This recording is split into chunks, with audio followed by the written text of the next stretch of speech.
مولانا رضا ثاقب مصطفی صاحب کے آڈیو بیانات کے لیے ثاقب پروڈکشن کو سبسکرائب کریں۔ جزاک اللہ۔ حضرت حسن بصری رضی اللہ تعالیٰ عنہ فرماتے ہیں اپنی توبہ کا واقعہ، فرماتے ہیں کہ میں امیر کبیر شخص تھا اور بصرہ کے بازاروں کے اندر دکھی پریشان لوگوں کی مدد کے لیے بھی نکلتا تھا۔ ایک دن میں بازار میں جا رہا تھا کہ ایک خاتون مجھ کو نظر آئی، اتنی خوبصورت جیسے چاند کا ٹکڑا ہو۔ میں نے مسلسل اس کی طرف دیکھنا شروع کر دیا۔ اس نے کہا اما تستحی، تجھے حیا نہیں آتی؟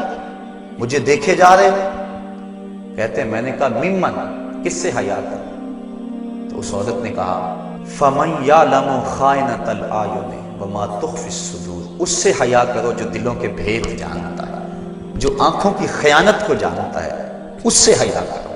کہتے ہیں یہ بات تو بہت بڑی تھی، لیکن اس کا حسن ایسا تھا کہ مجھے اس کے باوجود اس کی طرف رغبت رہی اور میں مسلسل اس کو دیکھتا رہا۔ اس نے پھر مجھے کہا کہ کیا معاملہ ہے کہ تم میری طرف دیکھنا چھوڑتے نہیں ہو، کون سی چیز پسند آئی؟ تو کہتے ہیں میں نے اس کو کہا کہ تیری جھیل سی آنکھوں میں ڈوبنا چاہتا ہوں اور یہ میرے لیے ایک باعث کشش ہے۔ اس نے کہا تم رکو، شاید تمہارا مطلوب پورا ہو جائے۔ میں وہاں رکا اور وہ اپنے گھر چلی گئی۔ تھوڑی دیر کے بعد اس کی خادمہ تشت کے اوپر کپڑا ڈالا ہوا ہے اور میرے طرف بڑھایا۔ کہتے ہیں میں نے جب کپڑا اٹھایا تو اس کے اندر اس کی دو آنکھیں تھیں اور اس کے اوپر لکھا ہوا تھا کاغذ کے ٹکڑے پہ لا ارید عینا یفتتن بسببھا احد، میں ان آنکھوں کو رکھنا ہی نہیں چاہتی جس کی سبب سے ایک مومن فتنے میں پڑ جائے۔ کہتے ہیں کہ میں نے اپنی داڑھی کو پکڑا اور زاروں کے تار رونے لگا۔ میں نے کہا اے حسن بصری، تو اس عورت سے بھی گیا گزرا ہے؟ اتنا خوف اس کے سینے کے اندر؟ کہتے ہیں میں داڑھی کو پکڑ کے زاروں کے تار رویا اور گھر چلا گیا۔ ساری رات میں نے توبہ میں گزاری۔ جب صبح کا سفیدہ طلوع ہوا میرے دل میں خیال آیا جس نے اپنی آنکھیں مار دی اس سے بھی تو معذرت کر رہا ہوں، اللہ سے تو معافی مانگی۔ کہتے ہیں کہ میں صبح اٹھا اور جب اس عورت کے گھر کے دروازے کے قریب پہنچا تو اس کا جنازہ نکل رہا تھا۔ میں پھر بڑا پریشان ہوا، واپس آیا، سارا دن مشکل میں گزارا۔ رات جب میں سویا تو وہ عورت مجھے خواب میں ملی۔ میں نے کہا کہ مجھے کوئی وصیت کرو، تو اس نے کہا اذا خلوتا فاذکر اللہ، میں تجھے وصیت یہ کرتی ہوں جب تم تنہائی میں ہوا کرو تو اللہ کو یاد کیا کرو۔ وَإِذَا أَصْبَحْتَ وَأَمْسَيْتَ فَاسْتَغْفِرِ اللَّهَ وَتُبْ إِلَيْهِ، اور جب تم صبح کرو یا شام کرو تم استغفار پڑھا کرو اور اللہ سے توبہ کیا کرو۔ حضرت حسن بصری فرماتے ہیں کہ اس عورت کا یہ عمل مجھے توبہ کے راستے پہ ڈال لیا، پھر وہ حسن بصری زمانے کے امام اور مقتدا بنے۔ تو انسان جب عبرت حاصل کرنے پہ آتا ہے تو ایسے اسباب اس کے لیے مہیا ہو جاتے ہیں۔ توبہ کرنے میں دیر نہیں کرنی چاہیے۔ بعض بات بندہ سوچتا ہے کہ ابھی میرے بڑے کام پڑے ہوئے ہیں، جب میں بوڑھا ہوں گا میں ریٹائرمنٹ لے لوں، میں بچوں کی شادیاں کر لوں، بس پھر فراغت ہو جائے گی، بچے کاروبار سنبھال لیں گے، پھر میں ہوں گا، مسجد ہوگی۔ یہ ایسا بندہ کہہ رہا ہے جس کی ملک ایک سانس بھی نہیں ہے، جو ایک سانس کا بھی مختار نہیں ہے، اور ایسے بات کر رہا ہے جس طرح سب کچھ اس کے قبضے میں ہو۔ تو توبہ کے اندر تاخیر نہیں کرنی چاہیے۔ بنی اسرائیل کے اس شخص کا واقعہ آپ کو پہلے بھی شاید میں نے کسی مجلس کے اندر عرض کیا تھا کہ جس کو طول عمل نے برباد کر دیا، اس کی نیکیوں کی وجہ سے اس کو خبر پہنچی کہ اس کی عمر 1000 سال ہے، تو اس نے کہا جب میری عمر اتنی لمبی ہے تو پھر میں عبادت کی بھٹی کے اندر کیوں جلتا رہوں؟ میں 900 سال گناہ کر لیتا ہوں اور 100 سال قبل توبہ کر لوں گا اور گناہوں کی معافی چاہ لوں گا۔ 900 سال گناہ کرتا رہا، 100 سال جب باقی رہا خیال آیا، پھر سوچا ابھی بڑا وقت پڑا ہوا ہے، میں 90 سال مزید گناہ کر لیتا ہوں، 10 سال قبل میں جو ہے وہ توبہ کر لوں گا۔ 10 سال رہ گئے، پھر خیال آیا 9 سال گناہ کر لیتا ہوں، 1 سال قبل توبہ کر لوں گا۔ جب 1 سال رہ گیا پھر توبہ کی سوچ آئی تو کہنے لگا 12 ماہ ہوتے ہیں سال کے، میں 11 ماہ تک گناہ کر لیتا ہوں، 1 ماہ قبل میں توبہ کر لوں گا۔ پھر 1 ماہ بھی گزرا، ہفتے تک بات پہنچی، حتیٰ کہ 1 دن رہ گیا، اور پھر وہ کہتا تھا بھی فلاں فلاں گناہ میرا رہتا ہے وہ میں کر لوں۔ ایسی لت پڑ گئی تھی گناہ کہ بنی اسرائیل کا وہ شخص کہ جو اس انتظار میں تھا کہ بس یہ گناہ کر لوں اور یہ گناہ کر لوں پھر توبہ کر لوں گا، اچانک موت آئی اور موت نے اس کو دبوچ لیا اور وہ توبہ کے بغیر مر گیا۔ تو طول عمل، لمبی امید کہ ابھی وقت میرا بڑا پڑا ہوا ہے، پہلے تو پتہ ہی نہیں ہے کہ وقت موجود بھی ہے یا کہ نہیں، اگلی سانس آئے گی یا کہ نہیں، دوسری بات جو کیفیت اب ہے پتہ نہیں آگے ہو یا نہ ہو۔ شیطان کو جتنی مہلت دو گے، جتنی بیماری گھر کر جائے گی، اس قدر ہی اس کا ختم ہونا مشکل ہے۔ اس لیے جب گناہ کرے تو فوراً توبہ کر لے، گناہ مٹ جاتا ہے۔ اور اگر انسان کہتا ہے کہ نہیں یہ کر لوں پھر توبہ کروں گا، تو توبہ کو مؤخر کرنا انسان کو گناہ پر دلیر بنا دیتا ہے۔ اور ایک حدیث میں آتا ہے جب انسان گناہ کرتا ہے تو اس کے دل پر ایک سیاہ نقطہ پڑتا ہے، اگر وہ توبہ کر لے تو وہ مٹ جاتا ہے، دل شفاف ہو جاتا ہے۔ لیکن اگر وہ توبہ نہ کرے پھر دوبارہ گناہ کرے تو دل پر ایک اور سیاہ نقطہ پڑ جاتا ہے، پھر وہ گناہ کرتا رہتا ہے اور دل کے اوپر سیاہی پھیلتی رہتی ہے، حتیٰ کہ ایک دن آتا ہے کہ پورا دل اس سیاہی کی لپیٹ میں آ جاتا ہے۔ اور جب پورا دل سیاہ ہو جائے پھر گناہ کر کے بھی اس کو ندامت اور شرمندگی نہیں ہوتی۔ مومن تو جب گناہ کر بیٹھتا ہے تو محسوس کرتا ہے جس طرح پہاڑ کے نیچے آ گیا، ابھی گر جائے گا اور مجھے کچل دے گا۔ اور منافق یہ سمجھتا ہے گناہ کرنے کے بعد کہ بدن پہ مکھی بیٹھی تھی، ہلکے سے اشارے سے میں نے اس کو اڑا دیا، وہ مکھی کے بیٹھنے جیسی کیفیت کا احساس کرتا ہے منافق۔ تو جب دل سیاہ ہو جائے تو بندہ گناہ پہ گناہ کرتا ہے، زندگی گناہوں سے لتڑی ہوئی گزرتی ہے لیکن توفیق توبہ نہیں ملتی۔ صاحبو، زندگی بیت رہی ہے، ایک ایک لمحہ کٹ رہا ہے، ہم لمحہ لمحہ موت کے قریب ہو رہے ہیں۔ ہم سمجھتے ہیں ہم بڑے ہو رہے ہیں لیکن نہیں، ہم چھوٹے ہو رہے ہیں۔ جب گنتی الٹی شروع ہو جائے کام جلدی زیرو تک پہنچ جاتا ہے، سانسوں کی الٹی گنتی شروع ہے اور ہم لمحہ لمحہ قریب ہو رہے ہیں۔ رمضان کا موسم ہے، جمعۃ المبارک کا یوم سعید ہے، سہانی گھڑیاں ہیں، امٹتی ہوئی رحمتوں کی برسات ہے۔ فرمایا حدیث میں کہ ایک ساتھ جمعۃ المبارک میں ایسی ہوتی ہے جس میں جو دعا مانگو اللہ اسے قبول فرما لیتا ہے۔ اور حضرت عبداللہ ابن مسعود رضی اللہ تعالیٰ عنہ فرماتے ہیں کہ جس نے وضو کیا اور اچھا وضو کیا اور اس کے بعد 2 رکعت نوافل ادا کیے اور اس کے بعد دعا استغفر اللہ العظیم الذی لا الہ الا هو الحی القیوم واتوب الیہ، کہتے جس نے اس دعا کو پھر پڑھ لیا، اگر اس کے گناہ ہیں وہ سمندر کی جھاگ کے برابر بھی ہو اللہ سارے معاف فرمائے۔ مالک تو گناہوں کو معاف کرنے والا ہے، ہم ہی جہنم میں چھلانگیں لگا رہے ہیں لیکن وہ تو کہتا ہے آجو میری رحمت کے دروازے کھلے ہوئے ہیں، اسیاں سے کبھی ہم نے کنارہ نہ کیا، تو نے بھی مگر دل آزردہ ہمارا نہ کیا، ہم نے تو جہنم کی بہت تدبیر کی، تیری رحمت نے لے کر گوارا نہ کیا۔ اس کی رحمتیں بندے کو آوازیں دے رہی ہیں، یا ایھا الانسان ما غرک بربک الکریم، اے انسان تجھے کریم رب کے دروازے سے کس نے ہٹا دیا؟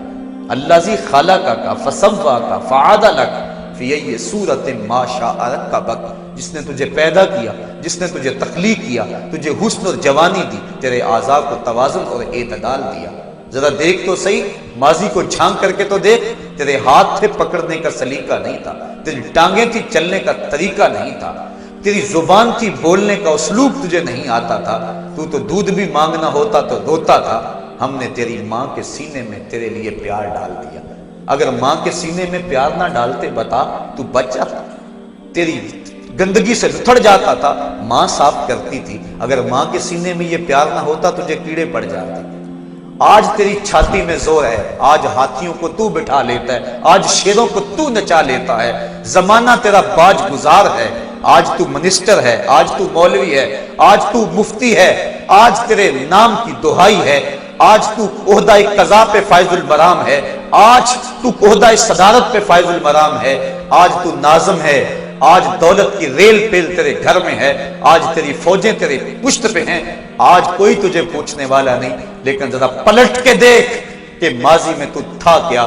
اچھا پیچھے نہیں پلٹ کے دیکھنا تو ذرا آگے پلٹ کے دیکھ لے، پھر دوبارہ ہو وہی حالت، ڈنڈے کو پکڑ پکڑ کے چلے گا، پھر ڈنڈا بھی جواب دے گا، چارپائی سے لگ گیا، فالج ہو گیا، گھر والوں نے 4 دن تو بڑی خدمت کی، آخر انہوں نے بھی کام پہ جانا، پھر بیویوں کے سپرد کر کے چلے گئے، کتنی دیر خدمت ہوگی، اب سارے تنگ آ گئے، آہستہ آہستہ منہ سے یہ دعائیں نکلنے لگی، اللہ بابے کو پردہ دے دے تو ٹھیک ہے، بتا ہم تجھے پردہ نہ دیتے تو کیا کرتا؟ ہم نے زندگی دی، یہ بھی ہمارا احسان۔ اب تو اس حالت میں ہے کہ تیرا دھڑ مارا گیا، چارپائی پہ لگ گیا، بولو براز اوپر، مصیبت بن گئی، گھر والے بھی تنگ، تجھے اندر سے نکال کر برآمدے میں رکھ دیا کہ بابا کھانستا ہے، بچے ڈسٹرب ہوتے ہیں، جراثیم پھیلتے ہیں، اب تجھے باہر رکھ دیا گیا، تو اپنے آپ سے تنگ آ گیا۔ ڈاکٹر کو کہتا ہے لگا زہر کا ٹیکہ، ڈاکٹر زہر کا ٹیکہ بھی لگائے، بتا تجھے موت نہ آئے تو کیا کرے؟ ہم نے تجھے زندگی دی، یہ بھی ہمارا احسان، فَأَمَاتَهُ، ہم نے تجھے موت عطا کی، یہ بھی ہمارا احسان۔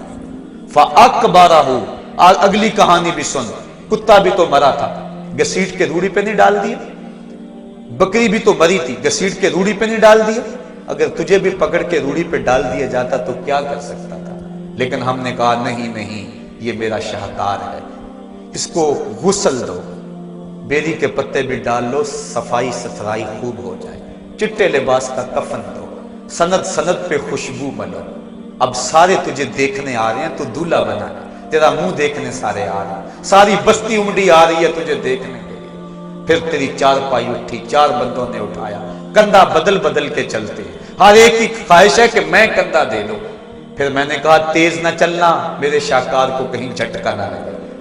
پھر تیرا اعزاز اور تیرا پروٹوکول کہ امام کعبہ بھی ہو تو وہ پیچھے اور تجھے آگے رکھا گیا۔ انسان ذرا غور تو کر، تو کس چیز پہ نازا ہے اور بھول گیا اس رب کو؟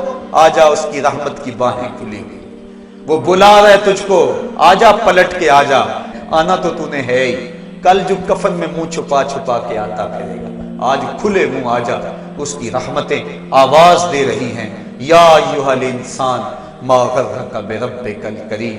صاحبو، جوانی کی توبہ بہت بڑی دولت ہے۔ جو جوان ہیں وہ جوانی کے ایک ایک لمحے کو غنیمت سمجھیں۔ وہ جوان جس کی جوانی اللہ کی عبادت میں گزری، حضور فرماتے ہیں کل قیامت میں جب کوئی سایہ نہیں ہوگا، اللہ اسے اپنے عرش کا ٹھنڈا سایہ نصیب فرمائے گا۔ اور بڑھاپے کے اندر بھی توبہ بڑی دولت ہے۔ گو جوانی کی فضیلت زیادہ ہے، لیکن بڑھاپے کے اندر بھی توبہ نصیب ہو جائے تو یہ بھی بہت بڑا اعزاز ہے۔ ورنہ ہوتا یہ ہے کہ قبر میں ٹانگیں ہوتی ہیں اور گناہ پہ گناہ کیا جا رہا ہے۔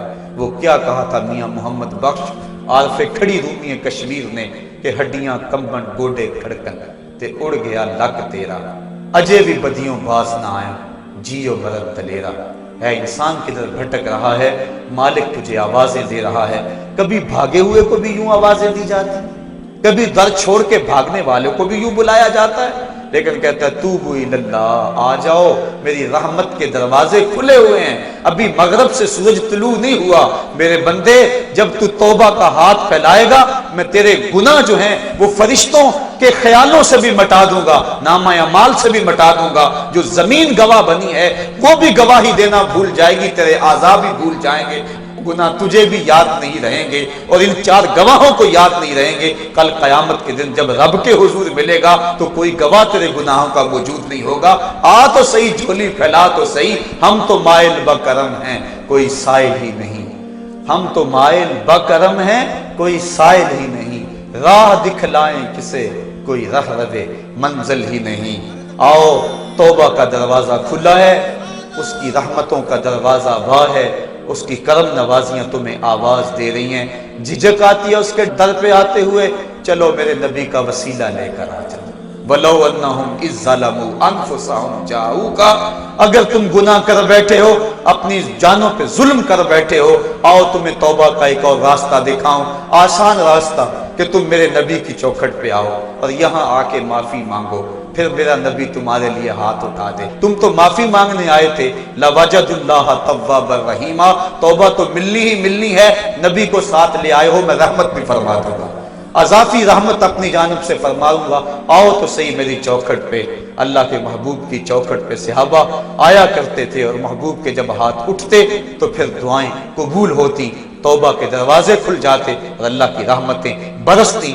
ابو لبابہ کی توبہ کا واقعہ کتب حدیث کے اندر موجود ہے، اور دیگر صحابہ کی توبہ کے واقعات موجود ہیں۔ حضور کے انتقال کے بعد حضور کی قبر پہ چلے جاؤ، امام عطابی کہتے ہیں کہ میں حضور کے روضے پہ بیٹھا تھا، ایک دیہاتی آیا اور حضور کے روضے پہ کھڑا ہو کے کہنے لگا، حضور میں گناہوں کی بخشش کے لیے آیا ہوں، اور بغیر مغفرت کے تو نہیں جاؤں گا۔